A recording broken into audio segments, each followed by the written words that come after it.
Hey guys, in this tutorial video I'm going to be showing you how to manipulate objects within the scene in Blender.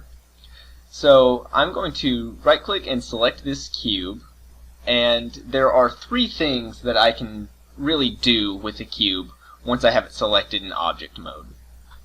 So now that it's selected, I can grab it, I can scale it, and I can rotate it. So we'll start with grabbing. To grab my cube, I'm going to hit G, and you'll see when I move my mouse around, it manipulates the cube around the space. If I wanted to lock the cube to a certain axis, after I hit G, then I will hit either X to lock it on the X axis, Y to lock it on the Y axis, or Z, and that locks it on the Z axis. Once you get it somewhere you'd like it, you can left click and that'll deselect it in its new position. I'm going to move it back. To rotate the object, you're going to make sure it's selected, hit R, and you'll see that that starts to rotate the object.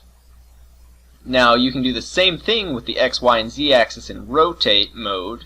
So if I hit X, it rotates around the X, Y, and Z axes. This is very helpful for when you're trying to have precision control over your model.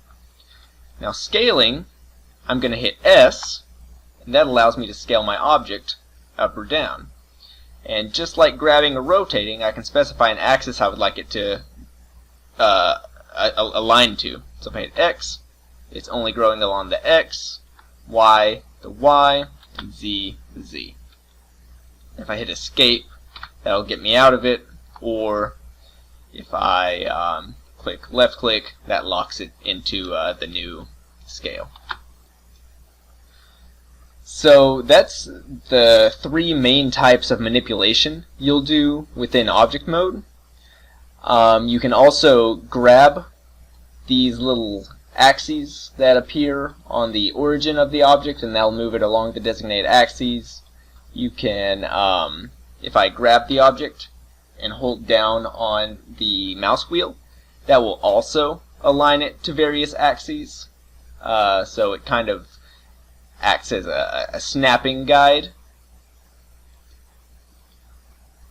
And one of the more advanced features is if, say I hit S for scale, and I want it to scale along the X and the Y axis, but not the Z axis, well, then I'll hold Shift Z, and that excludes it from scaling in the Z axis.